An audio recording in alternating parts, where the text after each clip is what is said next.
Nunca esperé que mi herencia hiciera que mis padres divorciados hicieran equipo y me llevaran a juicio. Trabajaron juntos a la perfección, haciéndome desear que lo hubieran hecho antes. Pero ahora, solo hay pruebas de su abandono. Tengo 30 años ahora, y si a los 15 me hubieras preguntado quiénes eran mis padres, tal vez te habría dado dos respuestas diferentes en 2 días distintos porque no lucharon por mí. Ni en el divorcio, ni en las secuelas, ni una sola vez. Tenía 10 años cuando se separaron, y todavía recuerdo estar sentado en esa banca pegajosa de cuero afuera del juzgado, balanceando las piernas de un lado a otro mientras ellos discutían por los muebles y los pagos del coche. Ni una sola vez alguien mencionó a dónde iría yo. Sin horario de visitas, sin debate sobre la custodia, sin peleas llenas de lágrimas sobre quién me amaba más, solo silencio, como si yo fuera una idea de último momento. Ninguno quería reclamarme.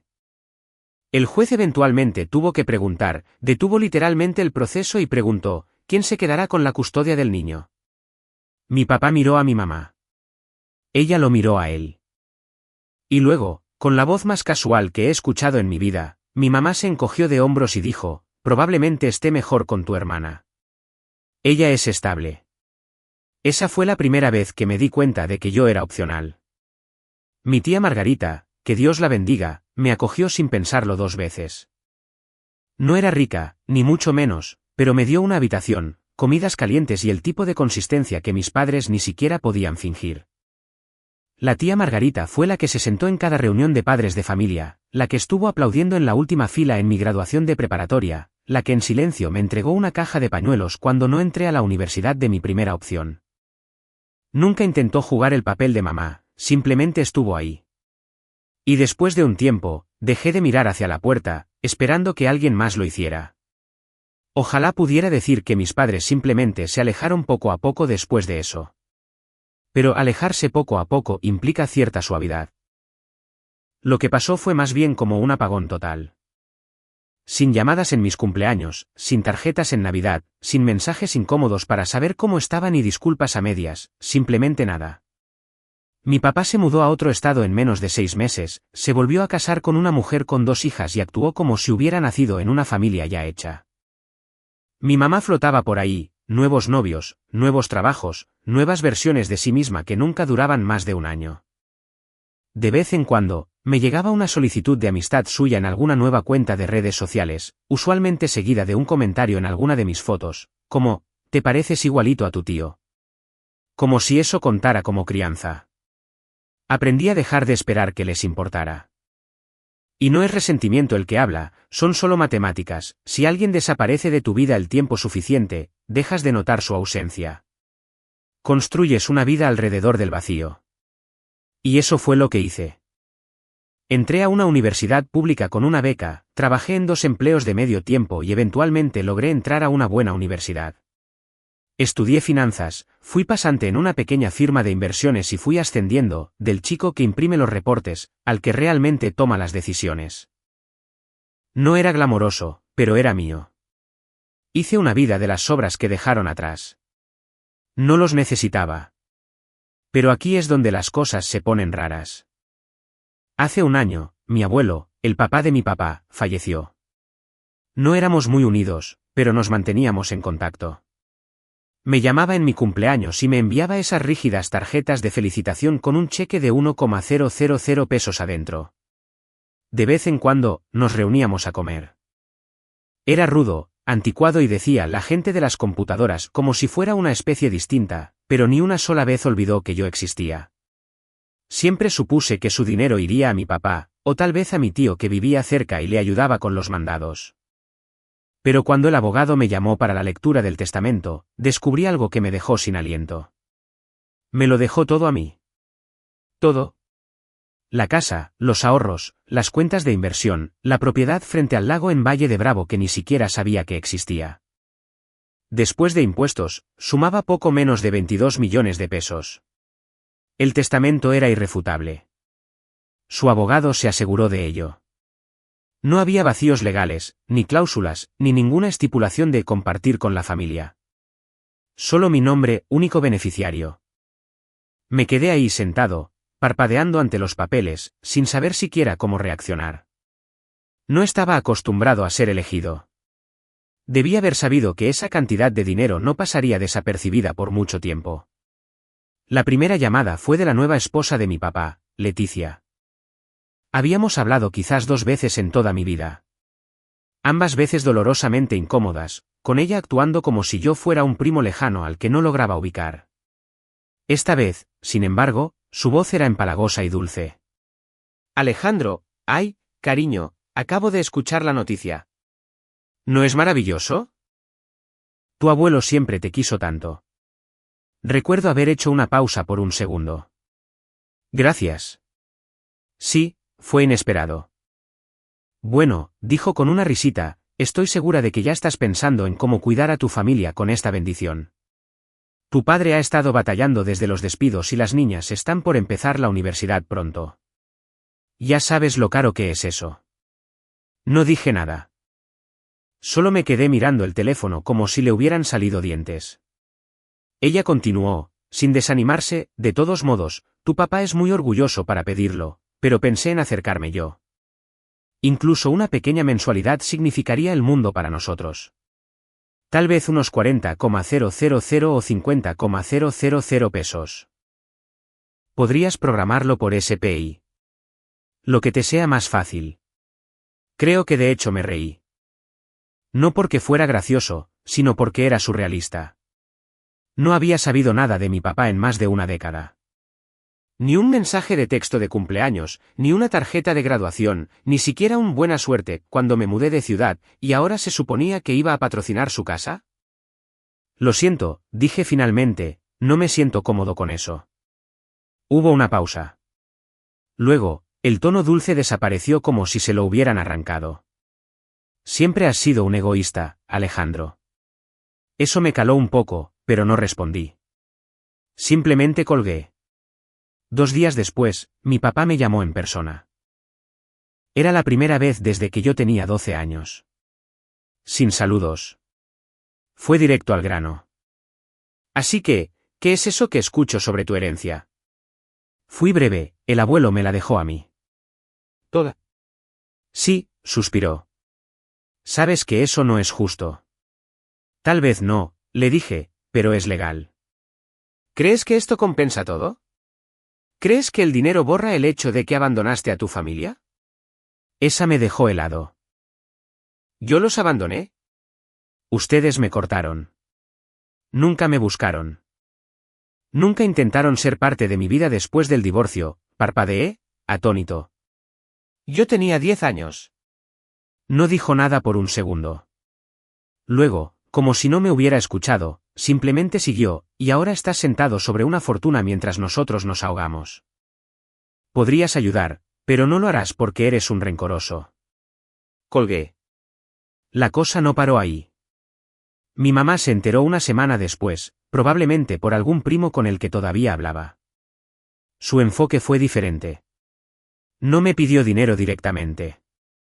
En cambio, empezó a enviarme mensajes de texto empapados de culpa sobre lo difícil que había sido su vida, capturas de pantalla de recibos vencidos, fotos de su nuevo esposo viéndose deprimido en el sillón, e incluso una selfie de ella llorando con la descripción. Simplemente no puedo creer que no te importe. Ignoré casi todo hasta una noche, cuando dejó un mensaje de voz que nunca olvidaré. Su voz era cortante, acusatoria, prácticamente temblando de rabia. ¿Crees que eres mejor que nosotros ahora, Sentado ahí con tu gran herencia, juzgando a todos. Yo te di la vida. Te llevé en mi vientre por 9 meses, y ni siquiera puedes dar unos pesos para ayudar a tu madre. Tal vez debí haber peleado más duro en la corte. Tal vez así no habrías resultado ser tan frío. Reproduje ese mensaje 4 veces. No porque estuviera inseguro de cómo me sentía. Sabía exactamente cómo me sentía. Solo quería grabar sus palabras a fuego en mi cerebro para no olvidarlas nunca la próxima vez que dudara de mí mismo. Fue entonces cuando empezaron las publicaciones en Facebook. Comenzó de a poco. Mi mamá publicó una foto mía de bebé en un pañalero azul sosteniendo su dedo, con el texto, sin importar qué tan grandes sean, siempre serán tu bebé. Algunos hijos simplemente olvidan de dónde vienen. Yo sabía que era sobre mí, era su único hijo, pero no mordí el anzuelo. Unos días después, escaló. Subió una foto granulada de ella y yo en un viaje al zoológico, probablemente tomada cuando yo tenía unos 7 años. El texto decía, lo crié sola durante años.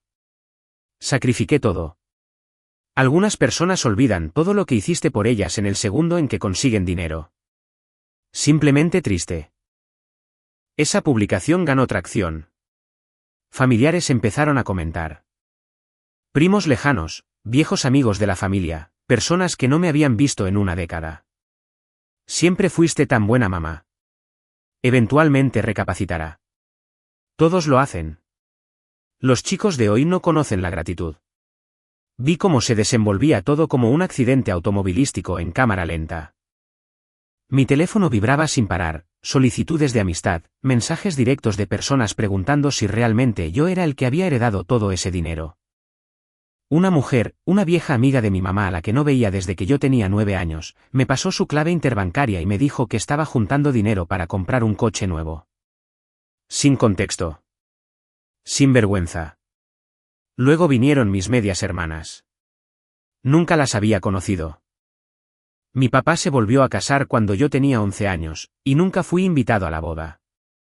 Sabía sus nombres, Valeria y Gabriela, pero eran solo datos triviales que tenía guardados en algún lugar detrás de mis traumas de la infancia y el sabor a leche en polvo de los desayunos escolares del DIF. Pero ahora, querían crear lazos. Valeria me mandó un mensaje primero. Tenía 19 años y estaba en su segundo año de universidad. Su mensaje era largo y empalagoso, lleno de energía de Gola, hermano mayor. Dijo que siempre había querido conectarse, pero papá pensaba que sería demasiado complicado. Mencionó cómo ella y Gabriela estaban batallando con la colegiatura y lo increíble que era que yo hubiera recibido una bendición tan grande. Dijo, tal vez este sea el universo dándonos una segunda oportunidad para ser una familia de verdad. Me quedé mirando esa oración por un rato. Una familia de verdad. ¿Cuándo habíamos sido eso? No respondí de inmediato. Todavía estaba tratando de procesar todo. Pero no importó, porque Gabriela, la menor, se fue directo a Instagram. Publicó un vídeo estilo TikTok de ella misma llorando falsamente con texto en pantalla que decía, cuando tu hermano rico no te quiere ayudar con la universidad, a pesar de que acaba de heredar 22 millones de pesos. Y en la descripción, pero se supone que la familia significa algo, ¿no? Se volvió semiviral. Vi a personas etiquetándome por mi nombre. Desconocidos me mandaban mensajes llamándome egoísta. Un tipo me dijo que estaba pudriendo la riqueza generacional. Una mujer me envió una captura del saldo de su deuda estudiantil y me dijo, al menos yo lo usaría para ayudar a otros. Como si yo le debiera al mundo por haber sido elegido por el único hombre que vio valor en mí cuando nadie más lo hizo. En ese punto, empecé a borrar aplicaciones de mi teléfono. Pero eso no detuvo las consecuencias en el mundo real. La tía Margarita me llamó una noche. Estaba callada al principio, con la voz tensa. Yo conocía esa voz, era la que usaba cuando intentaba no llorar. Recibí una carta hoy, dijo. Me enderecé. ¿De quién? De tu padre.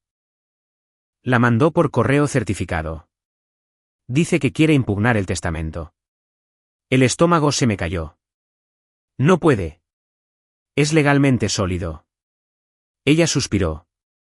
Lo sé, pero eso no significa que no lo intentará. Dijo que está reuniendo pruebas para demostrar que tu abuelo no estaba en sus cabales cuando lo hizo. Que tú lo manipulaste en su vejez. Sentí que la sangre se me subía a la cara. ¿Qué pruebas? Apenas veía al abuelo una vez al mes. Él tomó la decisión por sí mismo. Lo sé, Alejandro. Lo sé. Pero tu papá está enojado. Y cuando personas como él están enojadas, no les importa la verdad. Ese fue el momento en que el piso comenzó a moverse debajo de mí, porque ahora no se trataba solo de mensajes incómodos y manipulaciones sentimentales. Era algo legal. Era la guerra. Y yo era el objetivo. A lo largo de las siguientes semanas, empezaron a llegar cartas de abogados, de familiares, de personas afirmando estar preocupadas por la distribución de los bienes. Un tipo incluso decía ser socio de negocios del abuelo y afirmó que se le debía dinero. Nada de eso se sostenía legalmente, pero era agotador. Cada vez que pensaba que había terminado, aparecía otro sobre en mi buzón. Y durante todo esto, mi mamá se mantuvo ocupada en línea. Inició una campaña en GoFundMe titulada Madre soltera de 30 años enfrentando desalojo, historia de abandono familiar. La página tenía fotos de ella viéndose frágil y dramática, junto con una larga y adornada historia sobre cómo había criado sola a un niño después de que su padre desobligado desapareciera, y cómo el dinero lo transformó a él en alguien cruel y desalmado. Nunca usó mi nombre, pero era obvio. Los comentarios estaban llenos de gente preguntando, ¿es sobre Alejandro, el que se quedó con la herencia? Alguien incluso publicó un enlace a un artículo sobre los bienes de mi abuelo. Luego, un día, llegué a casa y encontré a un hombre sentado en los escalones fuera de mi edificio de departamentos. Tenía unos 50 años, era robusto, llevaba una chaqueta de cuero gastada y sostenía una tabla con pinza. Levantó la vista cuando me vio. ¿Alejandro Montes? Asentí lentamente. Ha sido notificado. Me entregó un sobremanila y se alejó. Adentro estaba la demanda. Mi padre estaba impugnando oficialmente el testamento, alegando influencia indebida, afirmando que yo había coaccionado a mi abuelo para que me dejara todo a mí. Estaba lleno de lenguaje vago y afirmaciones sin fundamentos. Alejandro visitaba frecuentemente a su abuelo en privado. Alejandro tiene un historial de manipulación y comportamiento egoísta. Hay razones para creer que Alejandro se aprovechó de un hombre de la tercera edad con facultades mentales en declive. Me quedé sentado en el sofá por horas, simplemente mirando las páginas. Todo mi cuerpo se sentía entumecido. Esto ya no era solo una pelea por dinero. Era un ataque a mi persona. Un intento legal y público de pintarme como una especie de villano calculador. Llamé a la tía Margarita otra vez esa noche. Estaba furiosa. Dijo que me ayudaría en lo que pudiera. Pero me di cuenta de que a ella también le asustaba. Y justo cuando pensé que había llegado a lo peor de todo, ocurrió algo que puso todo de cabeza. Un sábado por la mañana, tocaron a mi puerta. No sería inusual, excepto que eran las 7:15 de la mañana y no había pedido nada. Al abrir, me encontré a Valeria parada ahí en persona, con una mochila deportiva colgada del hombro y lágrimas en los ojos. Papá me corrió, dijo. Dijo que si no lo iba a ayudar a llevarte a la corte, no merecía vivir en su casa. Parpadeé. ¿Qué? Se enteró de que te mandé mensaje. De que te pedí, no dinero, sino tener una relación. Dijo que traicioné a la familia y ahora no tengo a dónde más ir. Me quedé mirándola, atónito. Ni siquiera le había respondido a su mensaje original. No sabía cómo manejar esto. Apenas si la conocía. Y sin embargo, aquí estaba en mi puerta, una víctima del mismo hombre que ahora estaba tratando de destruirme en la corte. Ella debió haber visto la duda en mi rostro porque bajó la mirada y susurró, no pensé que me dejarías entrar. Simplemente no sabía a dónde más ir. Abrí la puerta. Esa noche, mientras ella dormía en el sofá, me senté junto a la ventana tratando de desenredar todo. Mi mamá se hacía la víctima en internet, recolectando dólares de lástima por docenas. Mi papá me arrastraba a la corte, empeñado en reescribir la historia y robar lo que quedaba de mi paz. Y ahora su hija, su otra hija, dormía en mi sillón porque se había atrevido a verme como una persona, no como una cuenta bancaria. Fue entonces cuando algo dentro de mí hizo clic. No de forma ruidosa o dramática, solo un clic silencioso, como el sonido de una cerradura girando. Esto ya no era solo una disputa familiar. No se trataba de la herencia. No se trataba de justicia. Se trataba de control. De personas que pensaban que podían desecharme, olvidarme y luego regresar arrastrándose en el segundo en que yo tenía algo que ellos querían. Y la peor parte, esperaban que yo me sintiera culpable por decirles que no.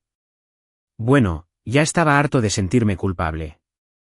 Pero antes de hacer mi próximo movimiento, tenía que reunir mis propias pruebas.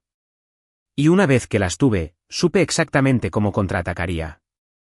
Cuando piensas en tocar fondo, usualmente imaginas algo ruidoso. Un choque, un grito, una puerta azotándose tan fuerte que resuena. Pero el mío llegó en silencio, como el aire agotándose lentamente en una habitación hasta que un día te das cuenta de que te estás ahogando y nadie lo notó. No fue una sola cosa grande la que me quebró. Fueron 100 cosas pequeñas. Como la forma en que empecé a evitar mi buzón, porque cada vez que lo abría, había un sobre nuevo, documentos legales, acusaciones, incluso una carta amenazadora una vez de alguien que afirmaba ser amigo de la familia, advirtiéndome que el karma siempre encuentra a la gente ambiciosa. Como la vez que entré al supermercado y escuché a 2 ancianas murmurando sobre mí cerca del pasillo de frutas y verduras. Una de ellas decía, él es el que se llevó todo el dinero y dejó que su pobre madre sufriera. O cuando mi mamá publicó un estado afirmando que yo le había robado a mi abuelo moribundo y me rehusaba a pagar por la cirugía que le salvaría la vida. Cirugía que, alerta de spoiler, ni siquiera existía. Me estaba ahogando en mentiras. Y peor aún, a nadie parecía interesarle la verdad. La tía Margarita era mi única ancla. Se ofreció a pagar un abogado aunque yo sabía que no podía pagarlo. Le agradecí, la abracé y le dije que estaría bien. Luego me fui a casa y me quedé mirando al techo hasta que me ardieron los ojos. La verdad era que no estaba bien. Apenas comía. No podía dormir sin tener sueños en los que mi abuelo estaba decepcionado de mí, negando con la cabeza en ese mismo sillón reclinable en el que solía tomar siestas. Dejé de devolver las llamadas. Me alejé de mis amigos. Incluso Valeria, que seguía quedándose en mi sofá, empezó a notarlo. Una noche, entró de puntillas a la cocina mientras yo estaba sentado a oscuras, cenando cereal como un fantasma. Alejandro, dijo suavemente. No tienes que hacer esto solo. Levanté la vista. Mi cuchara flotaba sobre el tazón. Quería creerle. Quería confiar en que alguien, quien fuera, estaba de mi lado. Pero en lo único en que podía pensar era en cómo todos los que alguna vez afirmaron amarme eventualmente me veían como una transacción. No eres ellos, agregó rápidamente, como si pudiera escuchar mis pensamientos. No eres como papá. No le debes nada. Y por primera vez en semanas, me permití llorar. No del tipo de llanto silencioso y digno, del tipo feo, del tipo que arranca algo suelto dentro de ti y deja un cráter atrás. Valeria solo se sentó a mi lado y me tendió una servilleta.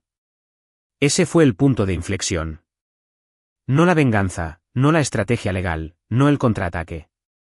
Solo el llanto. Solo permitirme ser humano por una vez, después de semanas de ser tratado como un villano. Después de esa noche, supe que necesitaba salir del pozo.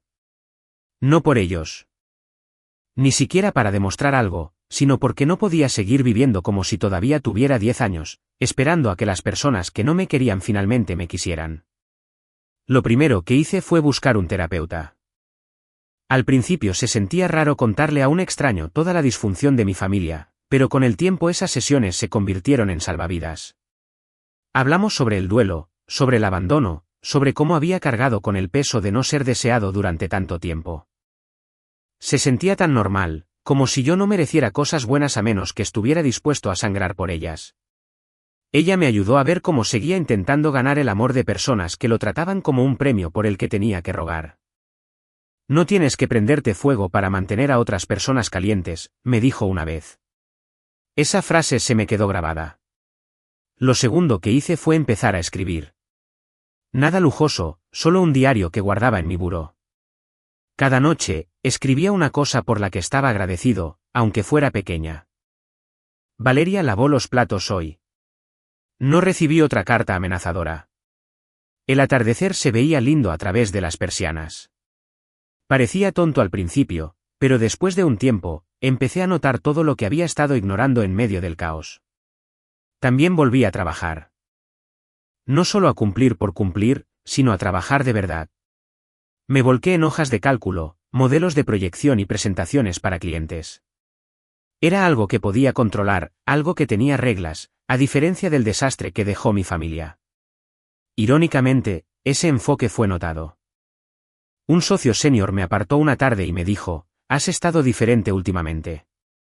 Más agudo. ¿Te interesa asumir un proyecto más grande?» Casi digo que no. Casi me retraigo en el caparazón en el que había estado viviendo.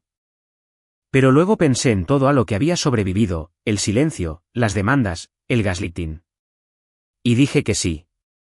El ascenso trajo consigo más horas, más responsabilidad, pero también más dinero. No toqué la herencia.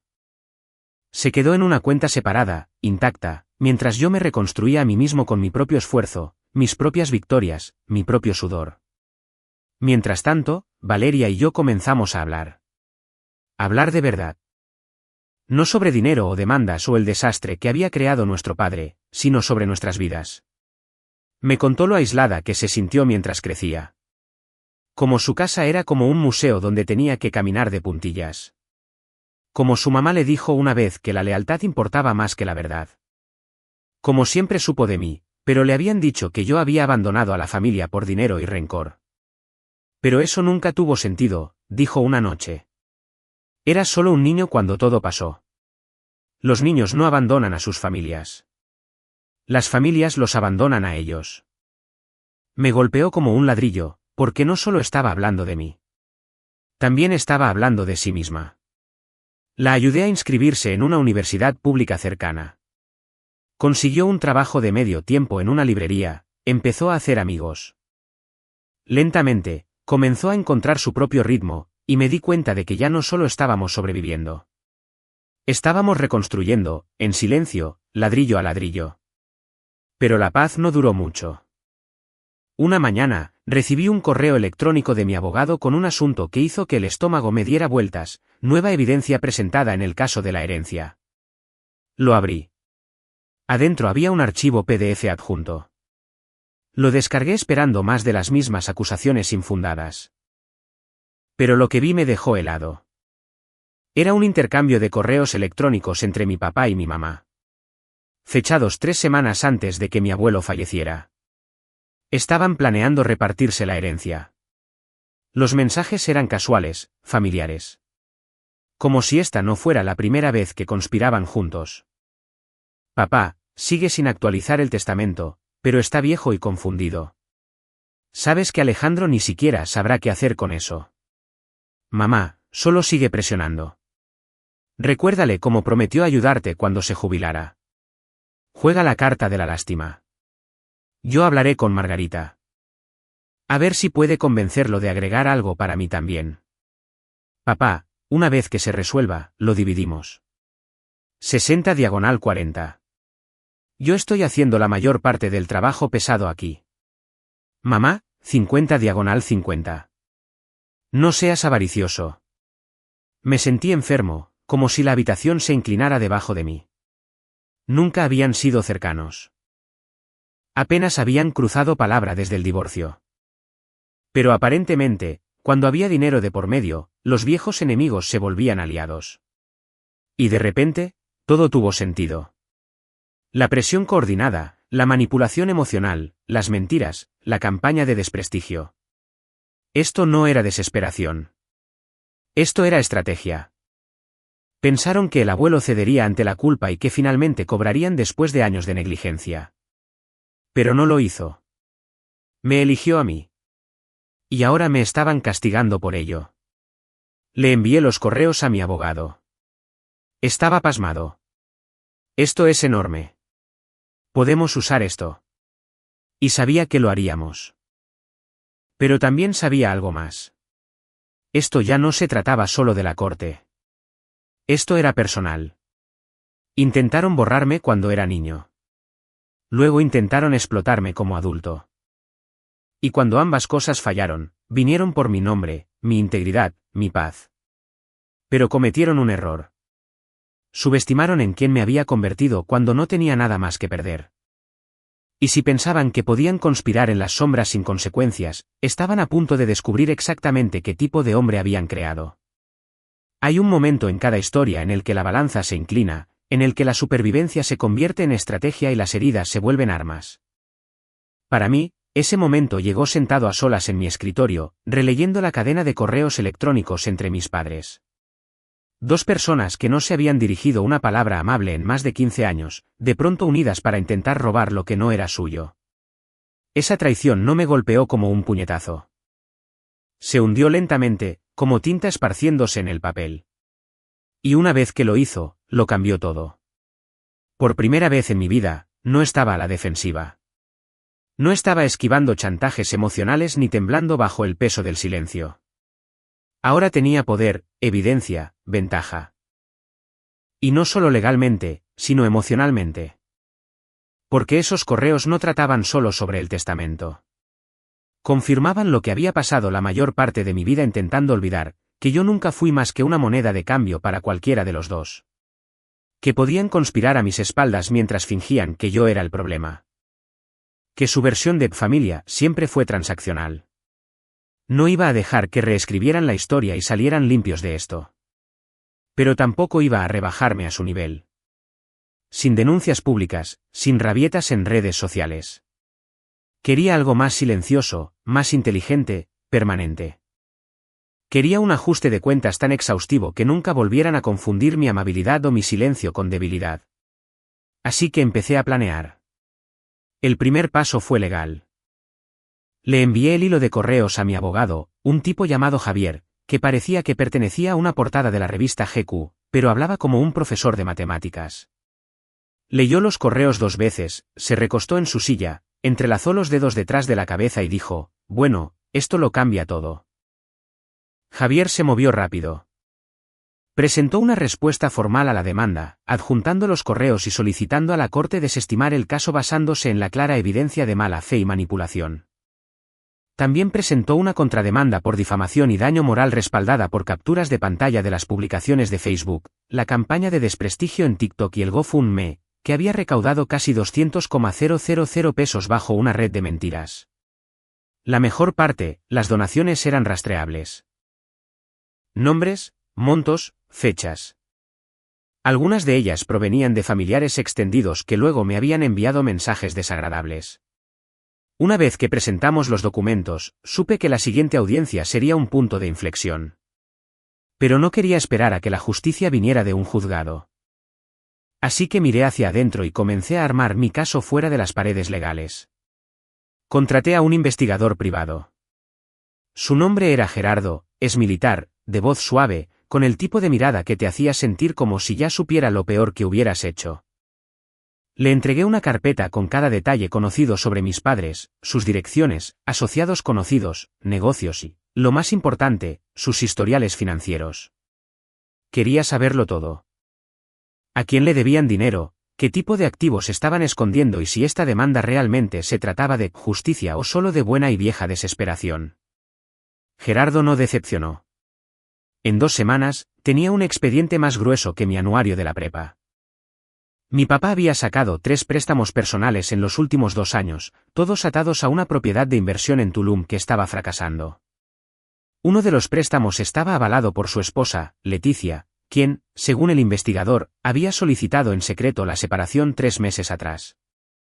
Aparentemente, los problemas de dinero habían abierto una brecha en su familia perfecta. Lo de mi mamá era peor. Estaba 5 meses atrasada en su renta, tenía 3 tarjetas de crédito en buró de cobranza y estaba tratando de lanzar un negocio en línea de coaching espiritual, que no tenía absolutamente ningún cliente.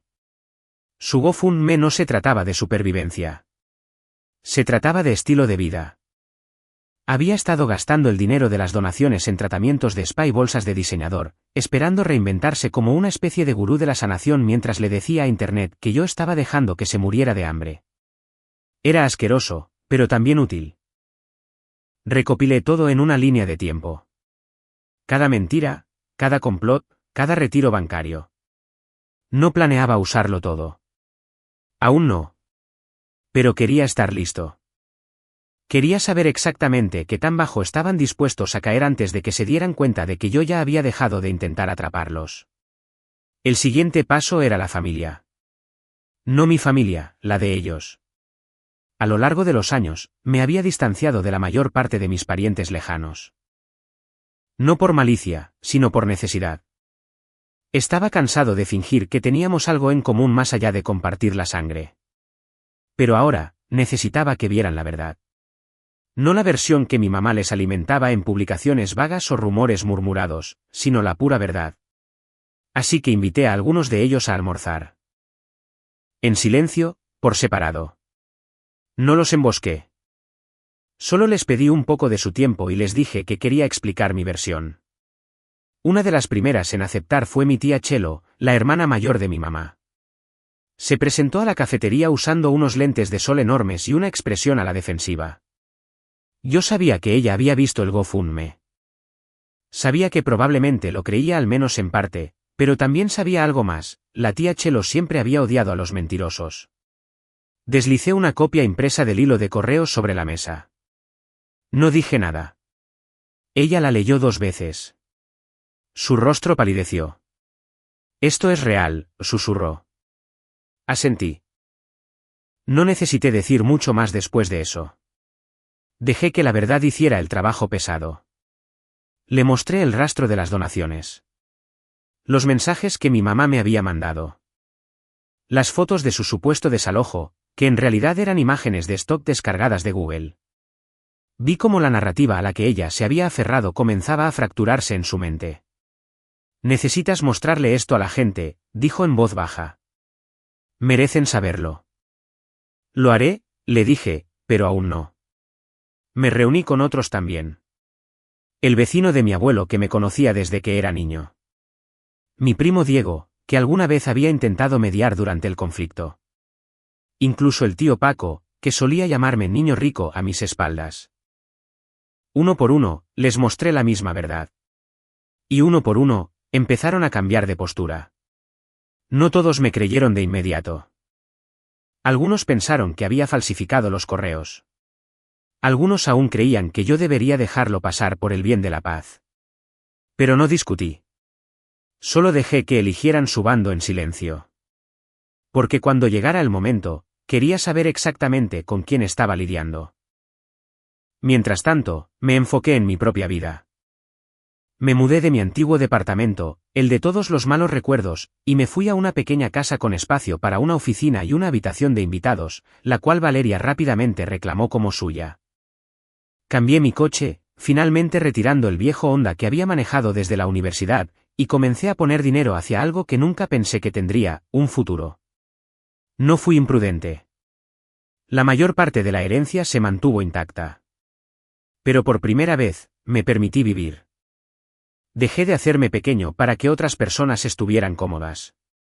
Dejé de disculparme por lo que se me había dado. Dejé de permitir que la culpa me asfixiara. Y en ese espacio, ocurrió algo sorprendente: comencé a perdonarme a mí mismo. Por sobrevivir, por crecer, por elegir la paz sobre el dolor, por rehusarme a volver atrás. Pero no me malinterpretes, no lo había olvidado. El perdón no es olvidar, y desde luego no es dejar que las personas salgan impunes de sus actos. 6 semanas desde el día que presentamos la contrademanda, comencé a preparar la pieza final de mi plan. Comencé a redactar cartas. No documentos legales, ni advertencias formales. Cartas escritas a mano, personales, honestas. Una para mi padre, una para mi madre, una para cada uno de los parientes extendidos que me habían atacado en línea. Una para los amigos de la familia que habían donado al GoFundMe y luego me mandaron mensajes diciendo: «Espero que puedas dormir tranquilo por las noches». Cada carta contaba la misma historia, la mía. Sin rabia, sin insultos. Solo los hechos, el dolor, las elecciones, el silencio, y lo más importante, la verdad sobre las personas que intentaron manipular el legado de un anciano y luego me culparon a mí cuando no les salió bien. No planeaba enviarlas inmediatamente, pero quería tenerlas listas.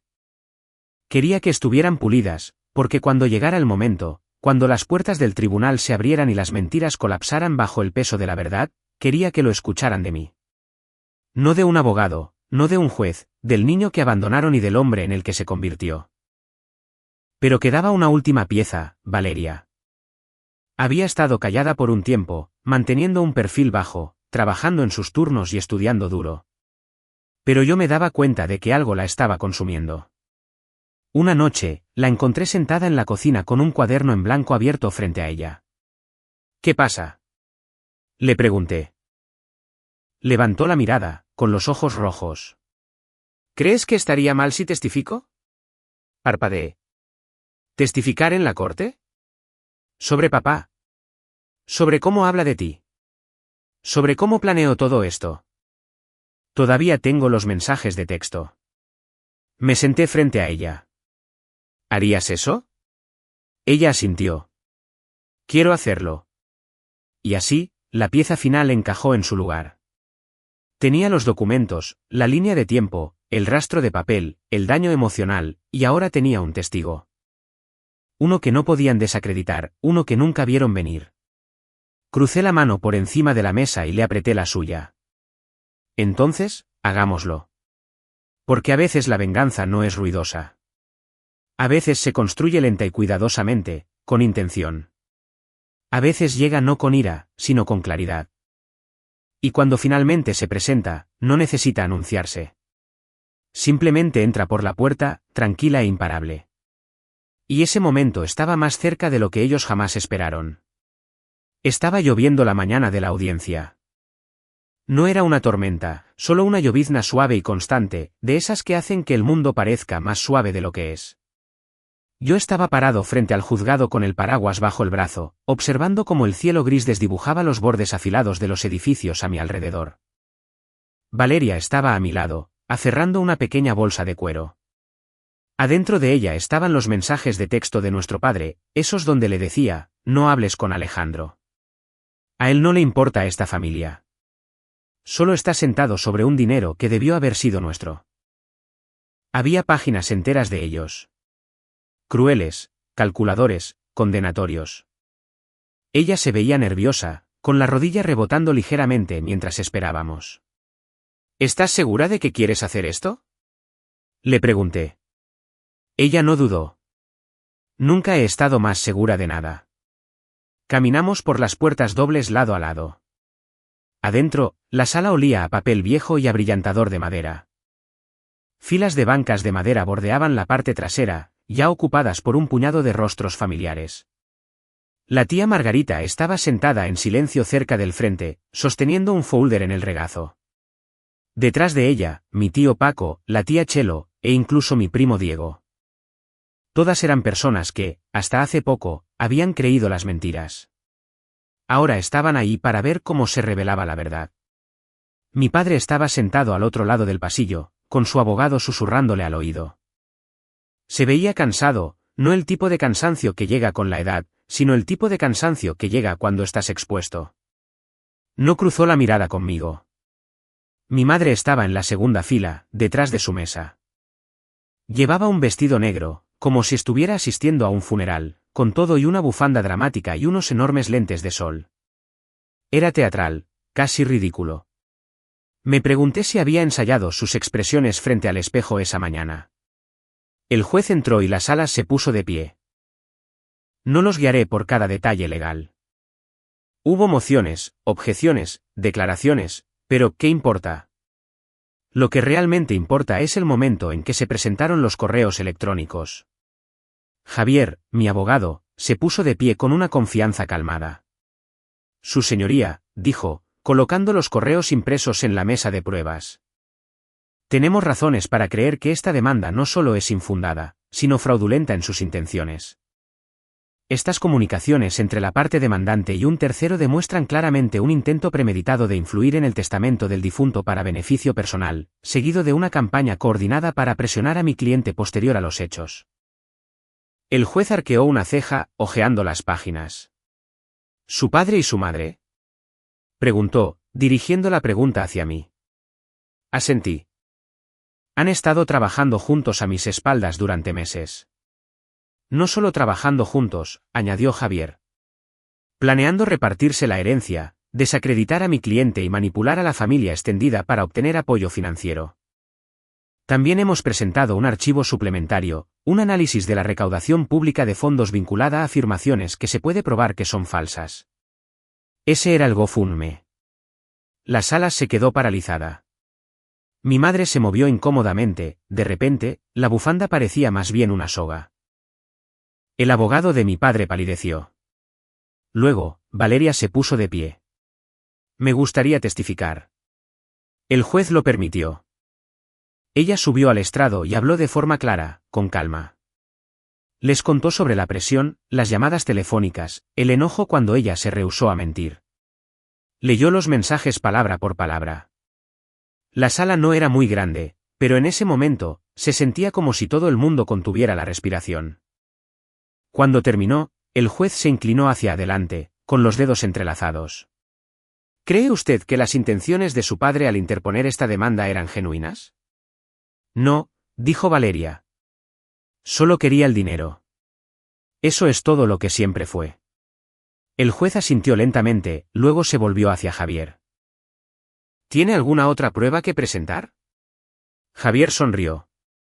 Solo una declaración final, su señoría. Hizo una pausa y me miró brevemente. Hay muchos tipos de familias, su señoría. En algunas nacemos, otras las construimos nosotros mismos. Por mi cliente nadie peleó cuando era niño. No lo llamaban, no se preocupaban por él.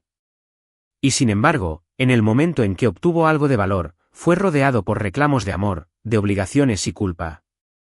Esto no se trata solo de dinero. Se trata de manipulación y del derecho a tener paz. El juez se reclinó y luego, con una voz tranquila y pausada, dictó el veredicto, caso desestimado de forma definitiva. Añadió que la corte encontró fuertes indicios de intento de fraude y litigio de mala fe, y animó a mi equipo legal a exigir el pago de daños y perjuicios si la parte demandada optaba por hacerlo. La sala cambió. Hubo jadeos ahogados, movimiento. Mi madre se quitó los lentes de sol y miró al juez como si hubiera hablado en otro idioma. Mi padre simplemente bajó la mirada, como si en el fondo siempre hubiera sabido que este sería el final. Y lo fue. No solo el final del caso, sino el final de su control. Porque lo que pasó después del veredicto fue algo que no pudieron deshacer. Envié las cartas. Al menos una para cada uno de ellos, dobladas en sobresellados y enviadas a cada amigo, pariente y simpatizante que había creído la historia que ellos habían inventado. No me regodeé. No hubo rabia. Simplemente conté la historia. Compartí los correos, las capturas de pantalla, la desestimación legal, y lo más importante, la verdad de que me habían dejado atrás, no una, sino una y otra vez, y que yo había sobrevivido. Las secuelas llegaron rápido. El GoFundMe fue denunciado y dado de baja en menos de 24 horas. Los donantes empezaron a exigir reembolsos. Uno incluso amenazó con demandar a mi mamá por fraude. Su página de coaching espiritual desapareció a la semana. Sus amigos dejaron de seguirla. Los comentarios desaparecieron. Su nombre, alguna vez usado para pintarme como desalmado, comenzó a esfumarse por completo de las conversaciones. En cuanto a mi papá, Leticia finalizó la separación, vendió la casa y se mudó al otro lado del país con sus hijas. Valeria me dijo que él intentó llamarla durante semanas después de la audiencia, dejando mensajes de voz llenos de disculpas, manipulaciones y desesperación.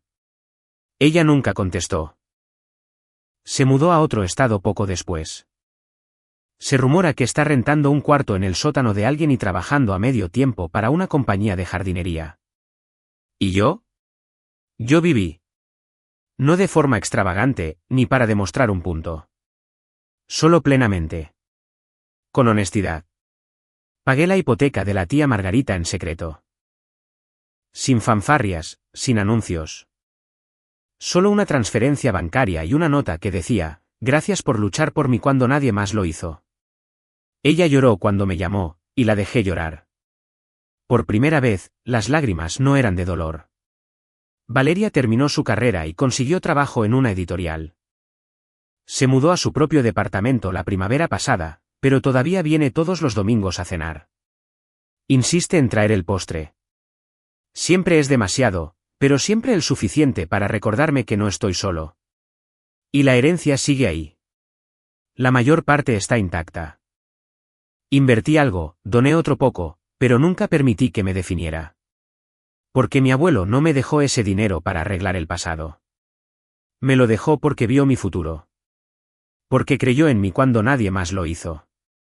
Y no voy a desperdiciar eso. La gente a veces me pregunta si me arrepiento de no haber hecho las paces con mis padres, si alguna vez me siento culpable por cómo resultaron las cosas.